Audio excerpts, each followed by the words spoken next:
Good afternoon, everyone. Thank you for joining us today for our marketing career panel. My name is Mahima. I am the Special Project Coordinator working this term in the Department of Business and Tourism, and I will be your moderator for today's panel.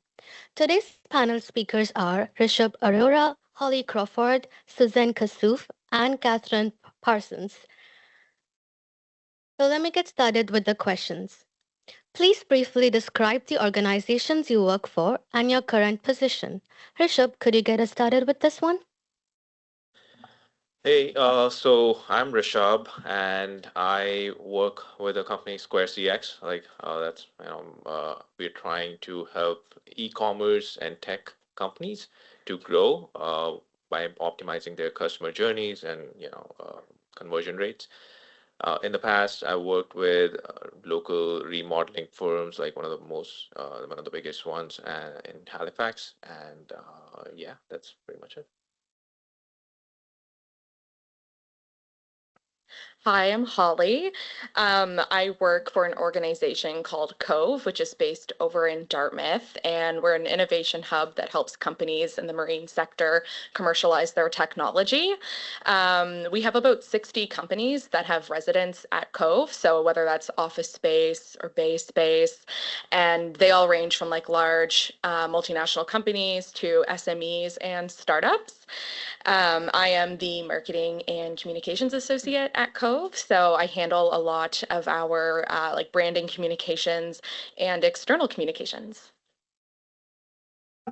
Hi, I'm Suzanne. Um, I have a portfolio of clients. This client in particular is Beyond Hospitality Group. That includes Creme, Sea Smoke, Asia, Vandal. She's also opening a British pub called Birch and Anchor, a luxury gift box retail store, which is going to be called Beyond Boxes, and a commissary kitchen, which we'll host cooking classes out of. Um, it's a lot of fun. I'm Kathryn. I work for Nova Scotia Power, which provides 95% of this province's, well, distributes, transmits, and generates 95% of the electrical power to the province.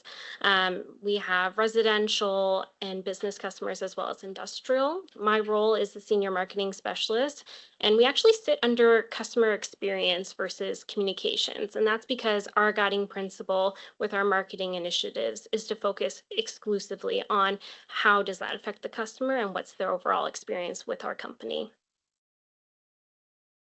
Now, this is a two-part question. How did you end up where you are today? And how did you get into marketing industry? For example, did you study marketing or was this a part of your career plan? Holly, do you want to help us with that?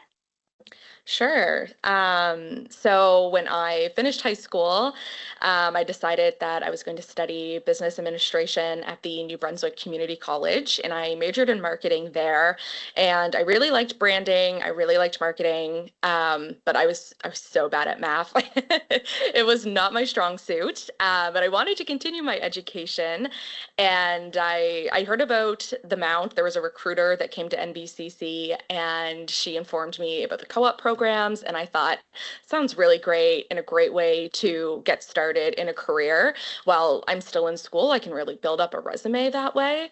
But like I said, I wasn't quite sure if I was going to continue in the business admin part because I wasn't a fan of like all the accounting and finance classes that came with it. So I actually ended up switching to the public relations program here at the Mount, which ended up being a better fit for me personally. And I was able to kind of hone in on my writing skills without needing to do the rest of accounting and finance, which is just personally a good choice for myself. And I really enjoyed having the combo of both of those education backgrounds. So they've really paid off. And when I was here at the Mount, I did 3 co-op terms. I did my first one at a radio station. I did my second one here actually in the business and tourism department. And I did my third one with the military. So they were all pretty diverse, and I got to do a variety of different things. And they really helped lay out my resume and kind of set me up for careers later on, which I think was really helpful because shortly after I graduated, COVID happened. So it was kind of like a bump in the road. So being able to have a bit of experience before entering like the workforce, like professionally, was really helpful actually. And yeah, now I work at COVE. I had a job previously before COVE as well, in New Brunswick, and I had moved back here. So yeah, I've done a variety of different things. But yeah, I'm really happy with how everything turned out, I guess. And all my jobs have been quite different. They've all been in marketing and PR, but all very diverse, but nonetheless, always a good experience.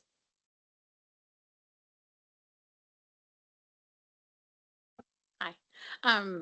So I actually studied arts at St. Thomas University 20 some years ago, and I didn't really have an idea of what I wanted to do. I ended up having kids really young. This is all very just naturally happened, but I have such an eye for brand. I do a lot of like event planning and um, brand awareness and logo design, website design with like other clients. So it's just been a natural path for me. And I've always enjoyed marketing and brand and just looking and having the eye for the way things appear and the way, yeah, it was very nice. It was not a school plan. So I'm sorry. Yeah, I took a little detour. I actually came to the Mount in 2007 for the Applied Human Nutrition program. Found out very quickly I am not a science person, is not my forte, but you have to take a business course for that program. I guess you did then, which I thought was super interesting. So immediately after that first semester, I enrolled into business administration. And I knew that I was going to be marketing. I had no questions. There was no way I was going to be in finance or accounting. It was not for me. I made it through those courses though, with lots of help from the staff. But yeah, so I started out there. I did choose to do co-op, which I am assuming a lot of students here are in business administration, and it's a volunteer basis. I'm going to probably say it 12 times today. Do it, do it, do it. If you don't do it, you're missing on a great opportunity to build out your professional network and actually get real work experience. So I did it. I was one of the few students in business administration that did it. We were competing against PR often for those roles, but I got my first role in 2010, and it was the first special events coordinator for the business and tourism department. From there, I went to federal government, and for the last 15 years, I've just been bouncing around in marketing roles, but always having a project management focus too. Um, kind of it. I guess that's how I got here. Right. So I definitely did not plan to get into marketing. I'm an engineer, electronics engineer. So, when I started out, my first job was as a business analyst at a consulting firm. And, I did a lot of the creative, like putting data into visuals. And I did used to do that very well. So I thought, okay, maybe I should pivot to design. So that led me to design and branding. And gradually I moved into like marketing. And, I've been working with a lot of companies since. Coming here, I did my master's in 2019 from St. Mary's in tech entrepreneurship.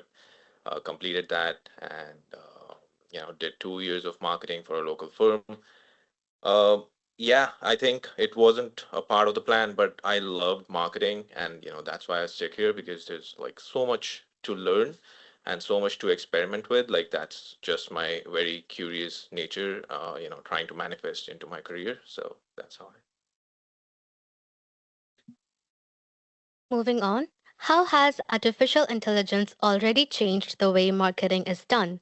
And in your view, how will it continue to shape the industry in the future?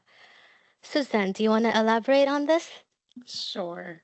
I think it's made it much more competitive because it's at your fingertips now, getting those ideas and thoughts, if it's used right, and you know how to ask the right questions and manipulate those kind of, if you have the vision and you kind of know what you want to see, and then you know how to ask it the right way, it'll really help you kickstart what you have in your brain. But I think to the way it's going to shape it, it's going to polish um, more of what your thoughts are and your communication and your vision. Um, I think it's also a great tool for saving time management. I'm also do a lot of writing. And sometimes just to get your first draft takes like an hour. But this, if I drop my notes in there, which is actually amazing that it understands what my notes say, and then it like kicks it back to me and I'm like, oh, that's perfect. Now I can like really work around this, and it saves an hour of my time. At first I didn't want to use it because I always liked having the skill of writing. But when I used it that way, I was like, okay, I don't have to feel bad about this. This is just giving me my time back. It's still my work. It's still my thoughts, my ideas, just manipulating it how I think I want it to fit and see. Yeah.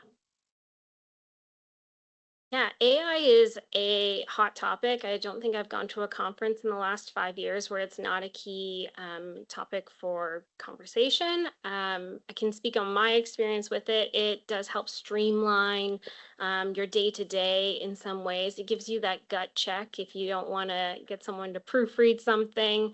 It sparks your ideas if you're dumped on a process or to build out a schedule. I think that's really a great tool. It also is really good for high level reporting analysis. So if you're getting a huge social media report, like half the time when you're downloading that, AI is being used to tell you what's going on. So on a reporting side, it's super helpful, but it is a tool. It's not truth. And you still need to use your skills that you're learning today to adapt what it's telling you. It's not always going to be right. You can challenge it. And I challenge Copilot every single day when it spits out stuff. It's definitely, like I said, going to optimize and streamline our day to day, but it shouldn't be a crutch. It should just be something that's helping you just like elevate what you're already doing. It's going to be interesting to see outside of our roles how it's adapting with new tools and software, which I'm sure some colleagues have some information on, but just with CX or customer experience, what the chat bots and all those things are going to be is going to really help us as we grow to be more communicative to our customers every day. Right. So for me, I feel everything is going to like reshape, take a new shape because of AI. And it's one of the interviews that I go back to is from Jeff Bezos, when he was talking about the internet, like early 2000s. And he was comparing the internet to electricity, which was an enabling layer for so many things. Like when electricity was invented, like, it was just used to call like light. And, gradually we got the washing machines and everything else.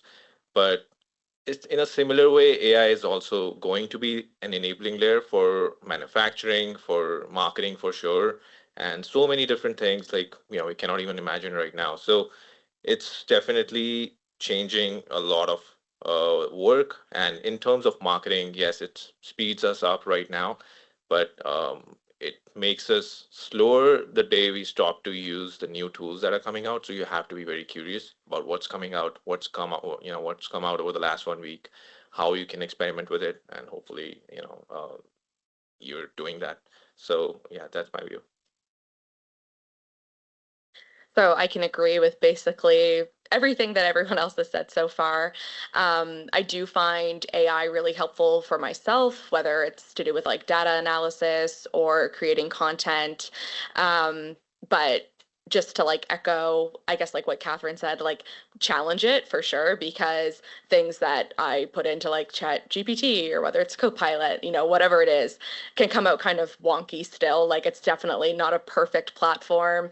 I think it's great to get your work going quicker. I can get so much more done faster than ever, it seems. But don't forget to proofread and review everything that it's spitting out, because it's not always perfect. And you definitely have to challenge it. But I think in the future, it's just going to keep growing and growing. And it's something that marketers and public relations professionals are going to have to adapt with. And we're just going to have to like finesse our skills like over and over with it, because I don't think it's going to slow down either. Now, this is a three-part questions. What do you like about your field of work? What do you dislike? And what is challenging about your field of work? Kathryn, let's go with you now. No pressure. Okay. I like pretty much everything. I think marketing is so fluid, and I'm a generalist. I didn't specialize in a particular area. So I'm able to kind of like pick and choose what I'm working on, and then also be challenged every day by trying something new. It's ever changing requests are changing. It's just, you're never going to get the same day. So I think that's what's exciting about being in marketing, is you're not going to do a 9 to 5 like some other disciplines where you go to work, you do the tasks, then you go home. You can really explore and be creative. And I guess the things I dislike, it's not that I dislike it. It is that ever-changing bit. It can be a lot to manage. You have to be really good at time management. You have to also manage other people all the time. It's like herding cats is in marketing. They don't really teach you how much coordinating of just people is needed. So that can, I wouldn't say I dislike it, but that can be definitely a challenge in my experience. Yeah. So yeah, I don't dislike anything. I'm not even gonna say that. I don't dislike anything. Right. So I love I'm a curious person by nature. So I think if anyone's curious, and there's so much to learn in marketing, there's no end to it. You can experiment to no end. There are so many different kinds of roles where you'll have a ceiling of what you can experiment with. For example, I'm not sure, but I feel like accounting seems to me like that from the outside. So marketing has no limits. You can push it in any direction in a lot of different ways, and that's something that I love about it. What I dislike about it is the results are quite into the future for a lot of things. So you cannot quite see it, and you cannot quite prove someone that there are going to be results in the next 6 months, 1 year. They have to trust you, and a way to get trust is like with your evidence, what you have done that before. But and that's not super likable in from my end, where I'm trying to I'm very sure about a campaign that will work, but I have to prove in advance that it will work. So that becomes challenging. And that's pretty much it. I think what I like the most about marketing and PR is that you can kind of take your expertise and like hop into any industry that you want. It's easy, well, not always easy, but you're able to go in and like learn and adapt in different sectors. So like at COVE, it's all about marine, ocean technology. But before I worked at COVE, I worked for a labor union. So like very different things, very different topics. And I did very different things at both workplaces. But it's nice that I can use my skills and go to these very different types of workplaces. And maybe I will in the future too, who knows? And other than that, personally, I probably like branding the most. I think it's really exciting to kind of create things from scratch and have people like consume it and like it. And it's always great when you get good feedback on it, of course. I think the thing I dislike the most personally, and this is just for myself, others might really enjoy it, is probably media relations. So coordinating with the media can be difficult sometimes, depending on who the reporter or journalist may be. I guess it's just not my all-time favorite. I did it quite a bit when I worked for a labor union, and it's a labor union, so it's not always great news. So that's probably my least favorite aspect of a marketing and PR career. And in terms of what I find the most challenging is probably just the fact that so many opinions matter. So what I think is a good idea, maybe it's like for a marketing campaign, for example, what I think is a good idea might be totally different than what my manager thinks is a good idea. And then it's versus what does the CEO think is a good idea. So even if me and my manager are on the same page, we could still go to the CEO, and if they say, oh, no, I don't like that, but I was really pumped up about it, then it's probably a no-go. So then you have to kind of like go back to the drawing board and like do things all over again. So I always say, like, I don't find marketing is like super difficult, but it is super time consuming and you have to be so consistent. So I think maybe that's probably what I'd say is the most challenging part, is just this balancing and juggling of all these other opinions, because that's going to shape like your overall ideas, I guess, at the end, your overall campaign or whatever it may be, your overall project. So that's probably it. I agree with everything everyone said. I I actually love this field of work. I don't find it boring at all, which is what I really like. I love the mundane. I am a numbers person, so I love like the mundane bookkeeping numbers sort of thing, but I love the creativity and trying to figure out what is going to sell, what's going to work, what's going to draw someone's attention, what's going to get them to stop and look at our sites and draw them to the website and bring them into the restaurants. What I find challenging in the hospitality industry, you really need to be a season ahead because you need to plan for your marketing, maybe even 2 seasons ahead. I always love to be 6 months ahead. But you have a huge team, like you said, and you did too. Like it is so hard sometimes because you have these ideas, you kind of know what you want to do and the vision that you want to take, and you think you know what works, and you want to go with that. But then there's so many voices too, and some people like different filters and it's all kinds of stuff. So that I find challenging for sure. Um, but otherwise, I do love the field of work.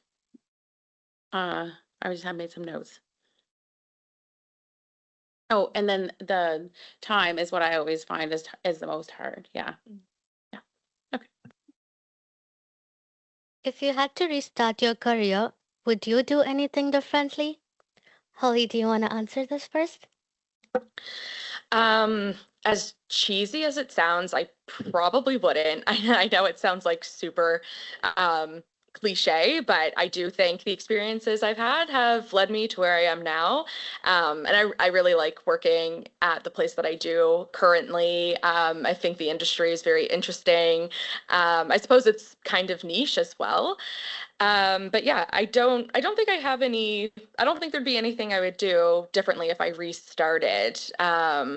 I think I kind of found the field I was meant to be in. Like I said earlier, I was never a huge like math and science person. Nothing's changed. That still stands.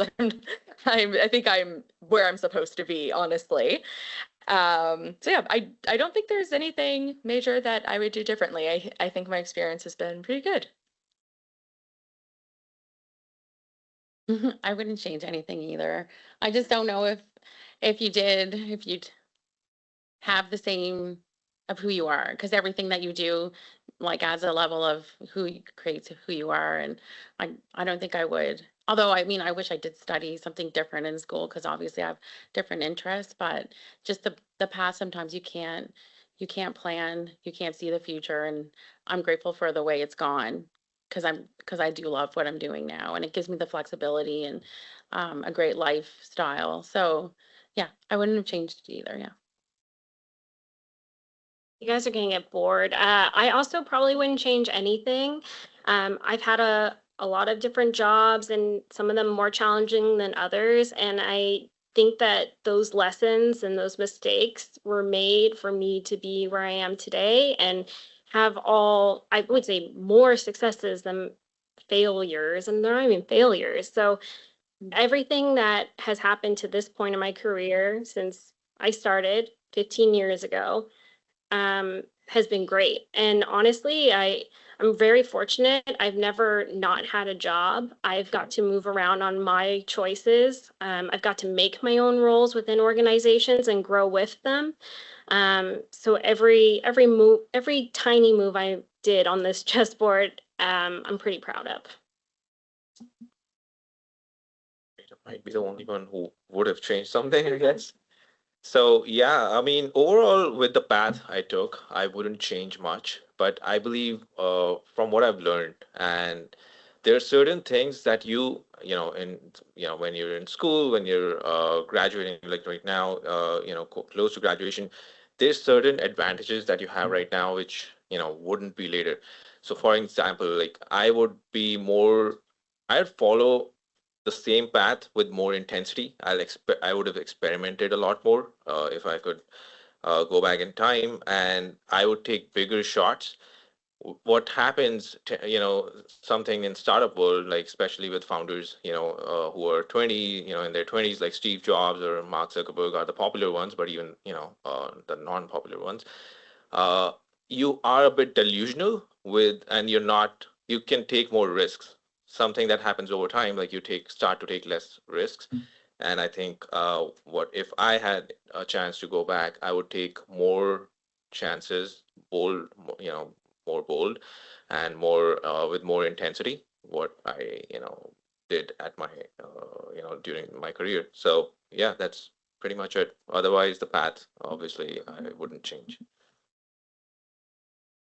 Now, what particular skills, attributes, or training make a candidate stand out from the rest when applying for marketing positions? Rishabh, do you want to share your ideas?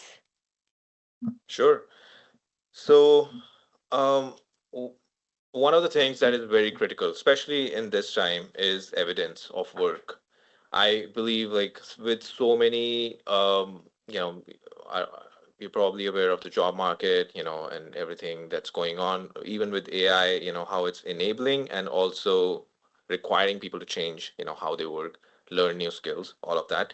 So proof of work becomes like very important, and it has become even easier to produce proof of work. So whatever job you're eventually going to aim for, or even right now, if you have that clarity, start building some proof of work. I believe that helps a lot with cracking interviews and getting the interviews in fact.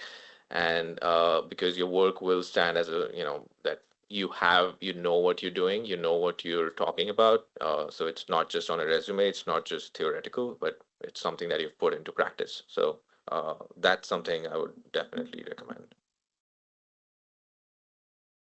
I think design skills are really important.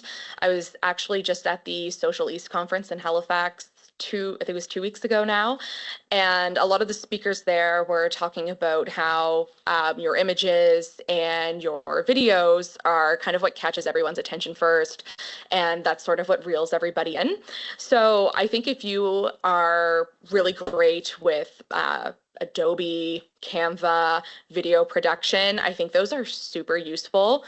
And the fact that we're in this digital age and we will continue to be in this digital age, I think is really important.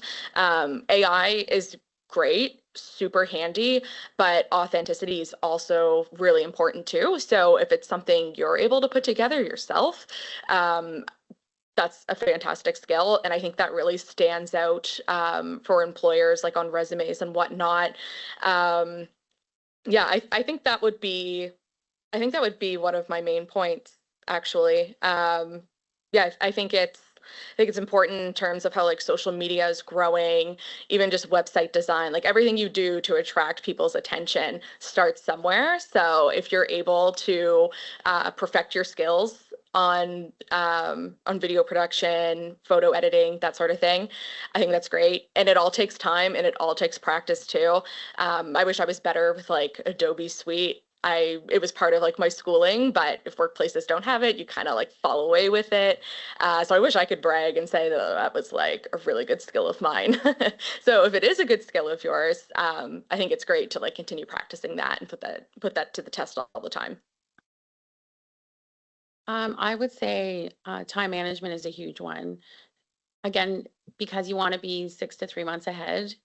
When chef calls you in last minute that they're like making something in the kitchen, they want you to make this reel, they want you to do this and that, or there's this what's Nicki Minaj challenge thing, you're trying to be on all the trends and you want to be like last second, you want everyone to like fall into it but if you don't have the plan ahead, then you're doing these last minute things, then you're falling behind. So if you have that plan ahead when you're trying to keep up with the last second things that are coming up that will catch attention or you want to like jump in on, I think it's just better. It's a better presentation. So for me, I think time management and tracking, like Excel sheets maybe, or and showing like, you did this promotion and we started here, then we got these gains, these views, this traction, because a lot of it does lie on the return on investment, as he was chatting about. And if if your boss is asking you about, why did you do that, what came back from that, sometimes it is really difficult to see that ROI, especially in marketing. It's sometimes impossible because you don't see it for some time. But if you do like have a great time management and tracking sheets, you can validate, you know, the trajectory of what you're doing and the path that it's creating, and the eyes that are coming back on, because that's what you want, is you want more eyes on it. In terms of like training and skills, there's a lot of free things online that you can do outside of school. HubSpot, Hootsuite, StackAdapt, Google, all those things you may not be doing within school. And it's stuff that employers, especially for marketing roles, will be looking for. Learn how to use MailChimp or Marketo, know what Salesforce.com is. And if you guys don't know half the things I said, then you should write them down and look them up after this, because in every role I've had, there's been crossover of those different applications. So get to know the marketing applications and the softwares and the platforms, the different website portals and stuff that they use, and get familiar with them and add them to your resume as you do the free certifications, because again, those aren't things that school's going to necessarily maybe make you do, but our employers are going to be looking for that you already have, so that we don't have to train you to do it.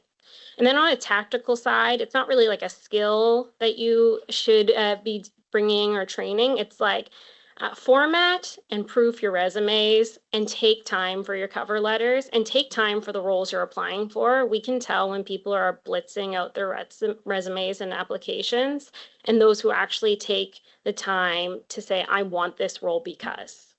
That will get you in the door, and it will read really well in the interview as well. Now, for the last question, what's one piece of advice you wish someone had given you while you were still in university about building a marketing career? Suzanne, do you want to start with this? I think I'll piggyback on what you said there about learning more than what you're being offered within like four walls. Like, there's so much more out there, and there's so many tools that you can use, so much knowledge that you can gain. And then whether you're doing, you know, marine or power or hospitality, or there's so many like tools and net platforms that go hand in hand with all of those. And the more that you're knowledgeable on using those tools, it's so incredible for your day to day. Like, it just makes your work life much easier, and you have that much more to offer somebody, and you're much more like attractive to be hired because of the knowledge that you're going to bring, and the capability that you're going to have, and the ideas that you'll have, because you already know how to use these items. So I think, yeah, mine would be like, think outside the box. There's so much more to gain. Like, oh my gosh, it's really fun, actually. I love learning, so yeah.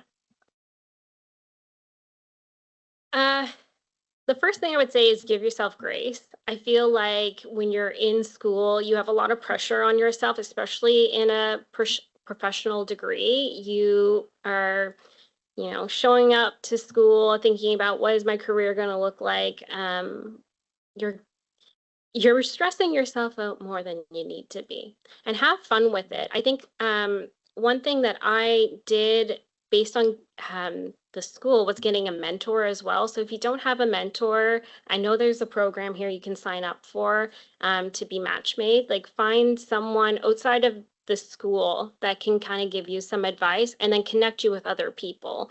I think the first 5 years outside of co-op and when I graduated was meeting new people and learning what else was out there. I was fortunate to always have a job, but it might not have always been exactly in marketing, or it was very small. So grow your professional network, meet new people.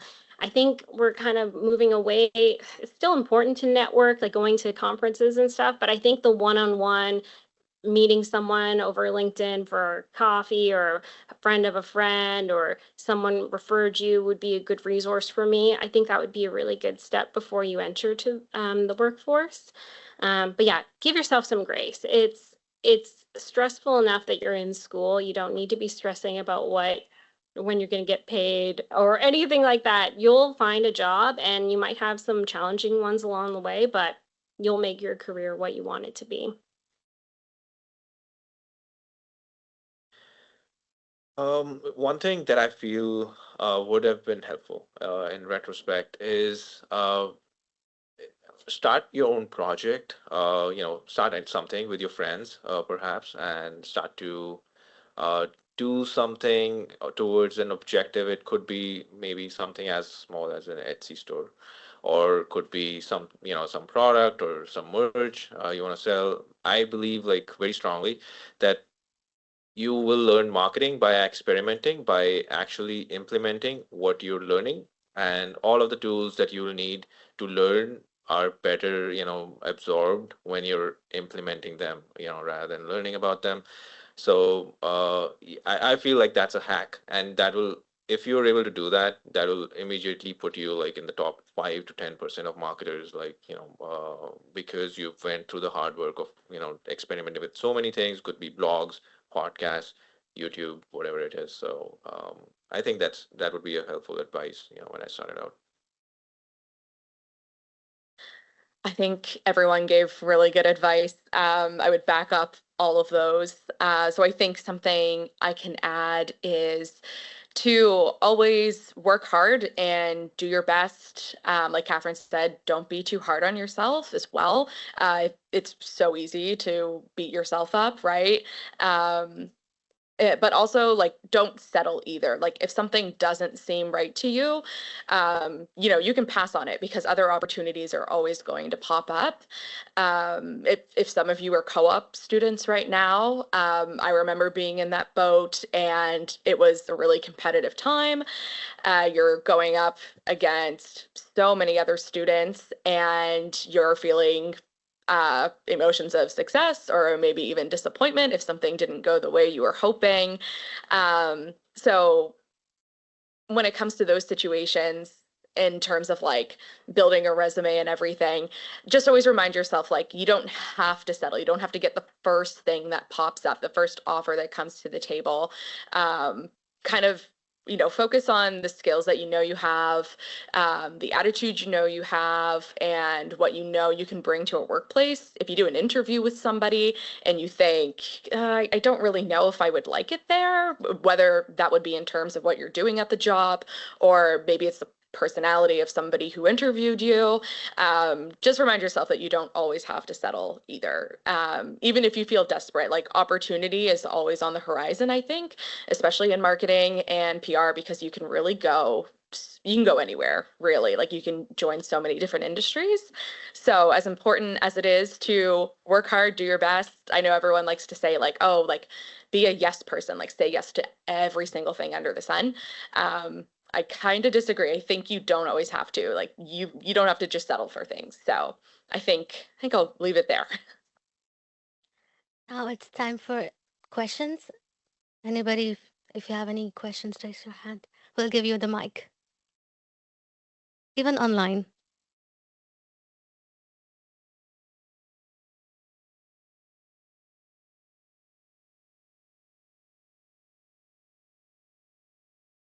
So I think one thing you all mentioned was that you've been in different roles and different industries. So what's one quality that you developed like along the way that was consistently needed in this line of work, like marketing? Probably time management. And I know Suzanne was talking about time management and how important it is, and it's such a valuable skill.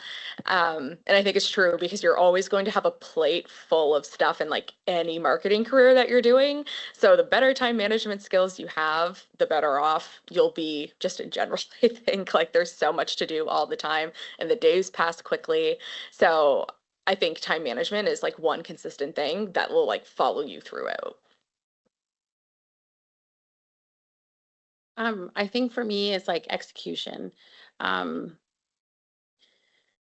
Things are thrown at you all day long. I've always, again, had a portfolio of clients. And if you don't execute, like I can't go to bed until things are done because I do not want anyone asking me, did you do this? Like execution is just so important. You say, if someone asks you to do something, or you have a list of things to do. I mean, don't kill yourself, certainly. And there is within reason, but it looks really good on you. And the client, the customer, the company you're working for, if those things are executed in a timely manner, because why wouldn't you, right? Just get it done. That's what I always kind of took everywhere I've gone. Get it done, and then more always comes because people know that your ability is there to do it. You're the person to get it done. So they keep coming to you, and then you get more jobs. Yeah. Yeah, obviously the two things for sure that were already said. And like, I know you, Holly mentioned the yes mentality. Honestly, I think that's something you need to kind of go in, be comfortable being uncomfortable sometimes. You're going to be new into your career. And as I went through it, I'm always uncomfortable. I'm doing things I've never done before. I've worked with scientists and doctorates, and I'm not anywhere in that area, but I'm learning how I can help them. So be uncomfortable, take risks. And then I think the other thing is speaking up. We at Nova Scotia Power are in a culture that we want to hear your ideas. We encourage everyone to have a moment in a meeting to say something that they're thinking about, even if it's just a comment or a question. Oh, well, there's another one. And ask questions. Like, just be curious, and show that you're interested in being there.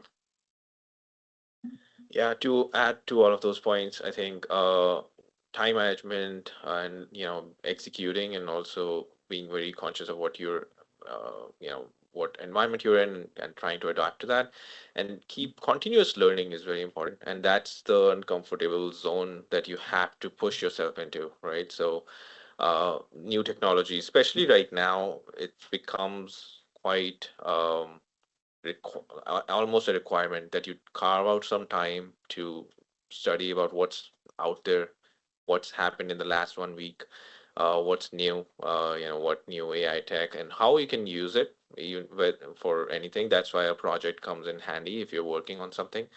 But carving out that time becomes very important, and that for that time management and executing well, all of it becomes very important. So yeah, hope that answers.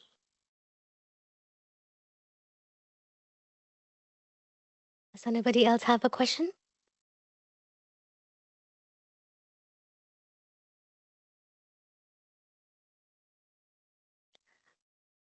Students from online, do you guys have any questions?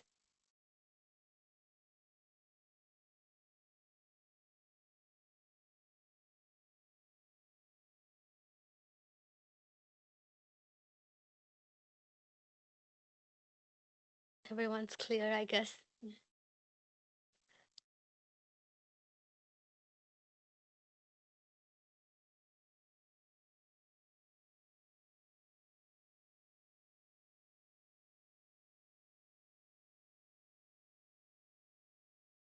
I can ask questions. Yeah, I'm curious how many of you are like experimenting with different AI tools right now. What's beyond Chat GPT and everything. Just curious, just want to spark a conversation perhaps. If anyone wants to share any creative tools you're using, any tool studies? No. I do. I've used Copilot, and I've used Gemini. Almost like they're similar, but I guess like the prompt's different. Right. So only for text or creative tools as well. Like, I'm in public relations, right? So now and then I get this, weird um passion to just start a business. So I write all of my ideas and I just ask ChatGPT or like Gemini to give me like a whole campaign. Like what should I do? Like, where should I start or something. I think it's really good to just talk to it sometimes. Absolutely. Yes. You get a second person's perspective, which wasn't possible until like 4 years ago, right? Yeah. You'd need a human mentor or someone to bounce off ideas with, but now you have someone, in your pocket, so that makes it helpful. Yeah. So there are questions from online. What is most memorable campaign?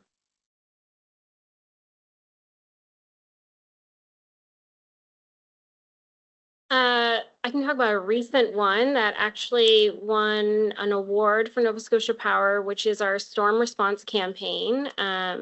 it was brand new. It wasn't me. I didn't start it, but I've been a part of it since it began. But my manager and a lot of other really great people on the communications team put together a campaign where we were putting paid efforts into our storm response content, and also having community liaison, where people on the spots were sending in content so that we could share to different areas across Nova Scotia on what the update was, that we were rolling trucks, though we were being prepared, but then we were also working on any active response.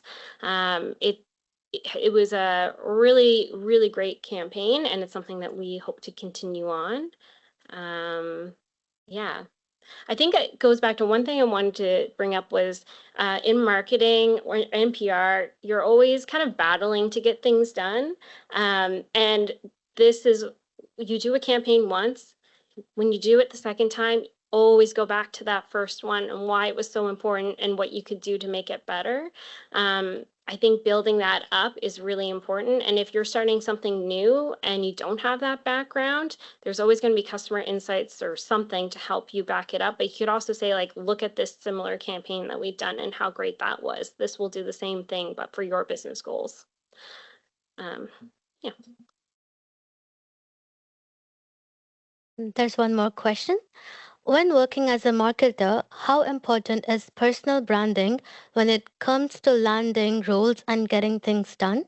How do you build a strong personal brand? Even I'm curious. I can try to answer. So I do believe personal brand helps a lot. What personal brand means essentially, especially I feel like assuming they're asking for online personal brand, right? How what people see you as online, your online persona. And yeah, sharing content, creating something that's helpful to an audience which you're targeting is important. And especially more, it becomes more impactful if you have some projects to back it up with, some evidence, some proof of work. And even itself, like the content itself can be proof of work if you're doing it well, if you're doing it in a creative way and you're building your own audience, that becomes proof of work for any, let's say, a consumer brand like sodas that might think of that as something that's attractive and would be helpful for them. So that's important. And what was there a second part to that question? How do you build it? How do you build a personal brand? Yeah. So you have to share what you know, and you for that you have to learn. So learning, executing on something, building that evidence, and sharing what you've learned in the process becomes like the easiest way to build, your personal brand as someone who knows what you're talking about. So Growth network, I guess, yeah, as yeah, well. yeah. I think I'll jump in on this. So Beyond Hospitality is one of my clients. I do have a portfolio of clients. My personal brand is SK Curated. I did this because I ended up with too many clients. And then I was like, how can should I do this? Should I present myself in one way? Like before we said about execution, time management, being consistent. If you stay true to who you are and like are always those things, like the work does come to you. But then I was like trying to like, okay, I'm going to put this all under one umbrella because now I need an HST number. Now I need, you end up building a business for yourself, which is really great. But then sharing that brand, I mean, I'm only one person. People are going to see it in my email signature. They're going to know it when I'm doing events for them. But being that consistent individual and delivering the same deliverable all the time in a professional manner and timely, and making sure you're listening to your client what they want and delivering what they want, that builds you in your brand.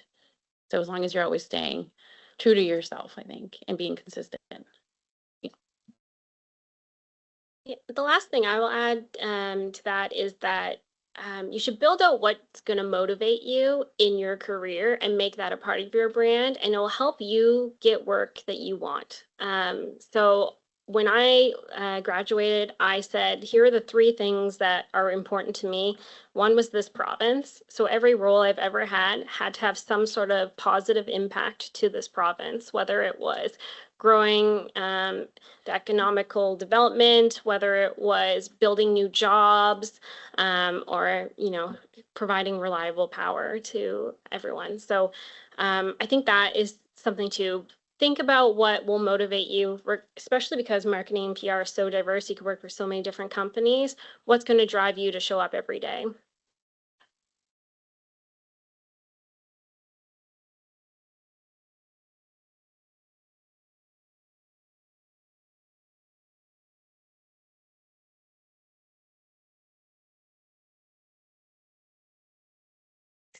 Um, Sorry, I'm just going to stand up so I can see all of you.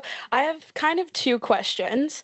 One is like, do you find that soft skills are just as important as your like, I guess, technical skills, especially when like, if you're meeting new clients or like trying to work with people? How do you like relate your like, are your soft skills just as important as your technical skills?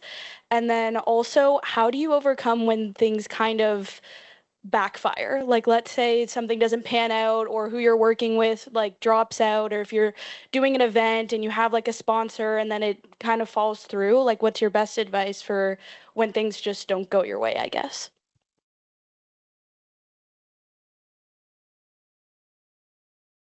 So all of that is so important. If you can stand up and look someone in the eye and shake their hand, like that alone speaks so much volume, because so many people just don't know how to do that anymore, and they don't have that interpersonal skill. And that it's something that you can't teach somebody. And even if you tried, I mean, it's very natural, right? If you want to like, hey, how are you? I love your glasses. You find a connection right away with somebody, you get along with them right away. And then it just, if you have more of a natural approach, that always is very helpful, of course. So I think that is really important. And then your technical. I've never had a sponsor back out. I think I would probably cry. I do a lot of event planning too. I do the biggest business event, Eastern Canada. 850 people sit down dinner, and we always have somebody that comes in from across the world to be our keynote speaker. I love Beyond Hospitality. I love doing all kinds of different stuff. I just couldn't pick what I wanted to be. So the event planning part was so fun, and you get to be creative again. But if a sponsor dropped out, man, I would hustle. I would hustle, and I can't tell you how many days my email will tell me I have sent too many emails today, and it will stop me from sending emails. I will do that day after day after day. You get to know people, you go network, you go to anything that you can, you put your name out there, you shake hands, you get to know people, and then you hustle and you email and, hey, I'm doing this. What do you think? I don't know. You just don't be afraid where they're going to say no. That's going to be the worst thing that they're going to say is no. But I would definitely cry if sponsor dropped out, but I would find someone else. I think that was your question.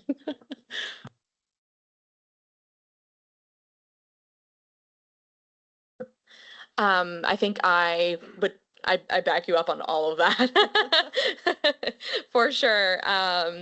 Just like what Suzanne was saying about like going out and meeting people, like your connections are so important. Because for example, if a sponsor did drop out, then you really do have to pivot and you do have to hustle. And at that point, you're going to be thinking, okay, who do I know? Where did I meet them? What do they do? Would they be interested in this? Would they back me up? Would they be on board?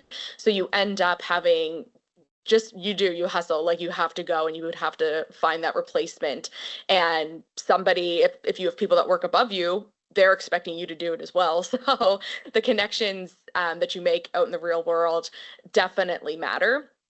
And also, if any of you are in co-op and you've done a co-op term already, you may already realize this, is that the skills that you learn in school and all the certain like terms and definitions and everything you use in school isn't always used in the workplace either. Like you might go to a workplace and you might think, oh yeah, I know what they'll have me do. I'll be doing certain things compared to the projects I do in school, but it'll be completely different. So it's important to have those skills that you learn from school. They're super valuable, but at the same time, like those on the job learning skills and the skills you learn from other people. I have mentors in my personal life too, and I watch them communicate with other people, and I watch them plan events and so many different things, had different projects, and I'm always watching like how did they handle it, like from their standpoint, how did they go about it, how did they say this, how did they do that, and I try to learn those things and try to make those things work for me too. So it's important to like always learn from people, and those soft skills, they totally do matter because your workplace isn't always going to be like the classroom, I guess. It could be, sometimes it is, but it isn't always. So those are definitely important, I think.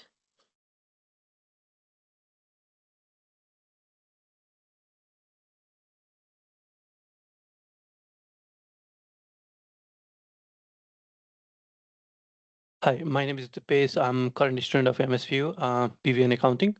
And I have a question for everyone. If you decide to start a side business now, say it's an online business or like marketing services, you don't have to be in person, and how would you approach your marketing content and strategy based on all your experience so far? What key things would you focus on first?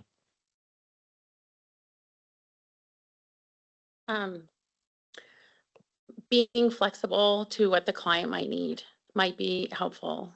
But then you have to decide, I guess, what you really want, because if it's a company that you want just turn on and off, and you know what you're offering and what your output is, then maybe that's what you want to do.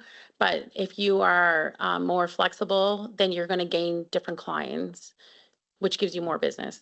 So if you're putting like a marketing, if you want to offer marketing to companies, you need to be flexible on what they need, their needs are, because some people want on-site, or they want a 3-month plan, or they want various options. So maybe offering the flexibility, and don't use a lot of words. Like something that looks good, quick and clean, and it's understandable, because when you're busy and are looking for something, and then you're just like, it's a lot of words. I'm like, I'll read that later. So something that's just very, very quick and grabs your attention is also good. I hope that helps. No, I thought that was really good. Please, less words. I think the average reader audience that you should be planning for is a 6th grade level. So if you're ever making websites, just think about that. Will a 6th grader be able to read this and understand it? I think if I was to be starting another side hustle or something, I would want, and it's funny because I'm a generalist, so how am I going to do this? I need something niche. Like, what is unique about my business? Because it's great to be a one-stop shop, but I think in this scenario where you're looking to do something on the side, you kind of have to pick and choose what you want to do and then what's going to make you stand out from others. I have a lot of friends that have started their own businesses, and they've rebranded it a handful of times until they found the right market of people that would be beneficial for their business, but then also it's a gap in the market. So do some research, see what's out there, that's what's missing, and that if that's a skill set that you could provide to them. I agree. I think if it was myself, it would be pretty niche as well. And I think I would just be starting like with the basics, lots of planning, outlining my goals, like the typical target audiences and SWOT analysis. Like I think I'd really be starting like from scratch. But yeah, definitely something more niche, and I guess just evaluating where would this be beneficial in the market, how big would the market be. I guess I'd have to figure out all of that as well. And to probably also be reminding myself that it is so much work as well. Like sometimes I sit there and like dream up these ideas. I'm like, oh, I could start this and I could start that. And I could, like, sky's the limit. I don't want to put a cap on myself or anything, but I do have to remind myself like, okay, it is a lot of work. So I'd have to like find the time, I guess, or prioritize the time to make those things happen as well. But that's probably where I would start, is just a lot of planning. Yeah, I agree with everyone. I think it's both, we're targeting very small niche of what a client, particular segment of clients want. If there's a pain that is very, you know, unserved in the market so far, and if you can come in and solve that, that becomes very helpful, and then you can grow from there. An alternative, I think Suzanne mentioned that a little bit, like, whatever the clients want, initially you could also start very broad, and then figure out which one is aligning the most with your goals, right? And which one's calling you the most, and then you can target that niche as well. So either way, settling down on a niche early on becomes very, makes it easier. So if I was starting out, which is very hard to focus, and say no to 1,000 other things that you could be doing, that is the hardest part, especially as an entrepreneur. So, um, yeah, just making sure you know that you have to set and prioritize which one you want to go for, and go, that way. Okay, that will be it then. Thank you so much for sharing your time and experience, and all the insights provided were really greatly appreciated. And